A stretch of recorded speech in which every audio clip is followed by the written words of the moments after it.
안녕하세요. 클래식 소개해주는 크랄입니다. 여러분, 그림 좋아하시나요? 저는 그리는 건 조금 젬병이긴 한데 보는 거는 어느 정도 좋아하는 편입니다. 특히 고흐와 같은 깊은 터치의 화풍들을 좋아하는데 아쉽게도 저희 채널이 그림을 소개해준 채널은 아니잖아요. 대신 여러분들께 다른 걸 준비해봤습니다. 오늘은 그림을 음악으로 표현한 클래식인 무소르그스키의 전람회의 그림에 대해서 알아보도록 하겠습니다. 전람회 그림은 러시아 5인조 중 한 명인 무소르그스키의 피아노 모음곡입니다.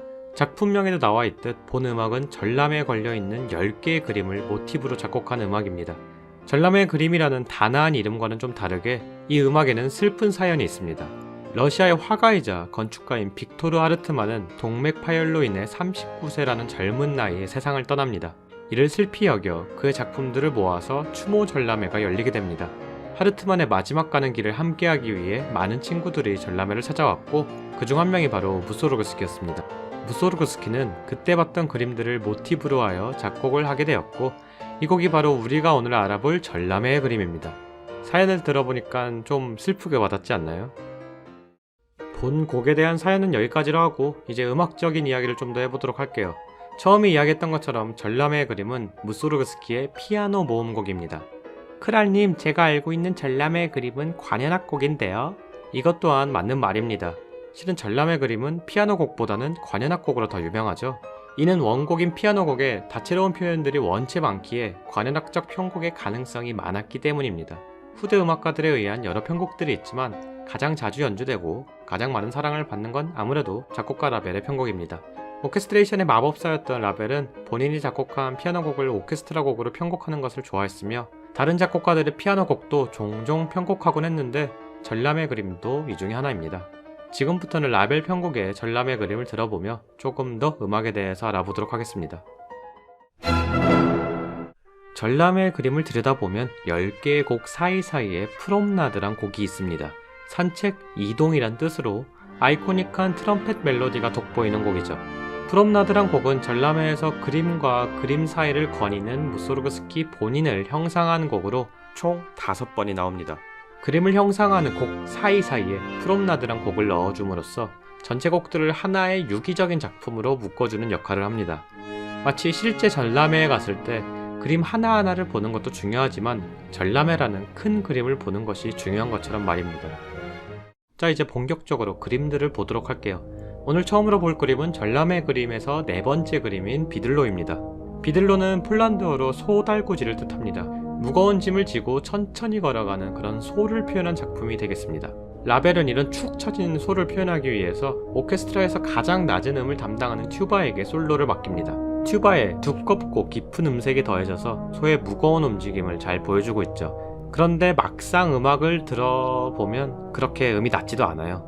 튜바보다는 그 위에 있는 트럼본이나 호른에 맞는 음역대인데 말이죠. 그래서인지 공연 중에 간혹 튜바 말고 유포늄으로 대체해서 연주를 하는 경우도 있답니다. 다음으로 들어볼 곡은 껍질을 덜 벗은 햇병아리들의 발레라는 곡입니다. 귀여운 병아리들의 뒤뚱거리면서 발레하는 모습을 형상화한 음악이 되겠습니다. 이 곡을 들으면 라벨은 진짜 머리가 좋구나 라는 생각이 드는데요. 본인도 편곡을 하면서 아마 고민을 많이 했을 거예요. 어떻게 하면 병아리의 뒤뚱거리는 모습을 잘 표현할 수 있을까? 정답은 목관 악기에 있었습니다. 곡을 들으면 플룻과 클라리넷이 주축을 이루면서 멜로디를 진행해 나가고 간간히 바순과 호른이 나오면서 병아리의 약간 발랄하면서도 약간 뒤뚱거리는 그런 움직임을 표현하고 있죠. 무소르그스키의 좋은 멜로디와 라벨의 적절한 편곡이 만들어낸 환상의 콜라보가 되겠습니다. 지금 듣고 있는 곡은 닭발 위의 오두막집이란 이름의 곡입니다. 참 기괴한 이름인데요. 이 오두막은 바로 러시아 민담에 나오는 바바야가라는 마녀가 사는 오두막입니다. 바바야가는 우리나라로 치면 도깨비 정도로 생각하시면 될 것 같아요. 옛 민담에 나오는 무섭고 섬뜩한 요괴와 같은 느낌이죠.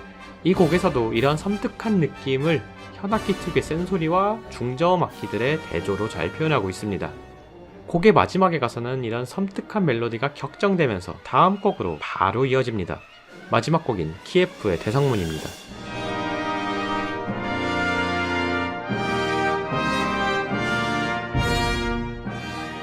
거대한 성문을 열고 개관식을 하는 듯한 웅장한 느낌을 주는데요. 이 곡을 계속 듣다 보면 어딘가 익숙한 느낌이 드는데 이는 우리가 맨 처음에 들었던 프롬나드의 테마와 동일하기 때문입니다.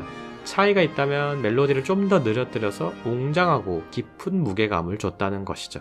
작곡가 라벨은 전람회 그림이란 대곡의 피날레를 위해서 정말 많은 종류의 타악기들을 동원합니다. 큰북, 심벌, 트라이앵글, 징, 그리고 종까지 나옵니다. 키예프 성에 있는 교회당에서 울려 퍼지는 종소리를 표현하기 위함인데 곡의 마지막에 울리는 종소리는 뭐랄까 형용할 수 없을 만큼 진짜로 좋습니다. 개인적으로 전람회 그림에서 가장 좋아하는 곡으로 꼭 처음부터 끝까지 들어보시길 바랍니다. 진짜 좋아요. 끝으로 여러분께 당부의 말씀 하나를 드리고자 합니다. 라벨 편곡의 전람회 그림이 대중적으로 많은 사랑을 받기는 하나 다른 작곡가들의 편곡들도 잊지 않으셨으면 합니다. 정말 많은 편곡들이 있는데 오늘은 러시아의 음악가 고르차코프의 편곡을 알려드리려고 합니다. 앞에서 들어봤던 비들로라는 곡 기억나시나요? 힘이 축 처진 소의 모습을 라벨의 편곡에서는 튜바로 표현한 작품이라고 했었죠. 고르차코프의 편곡에서는 튜바가 아니라 호른을 통해서 좀 더 기세등등한 소의 느낌을 주고자 했습니다. 서로 비교해볼게요.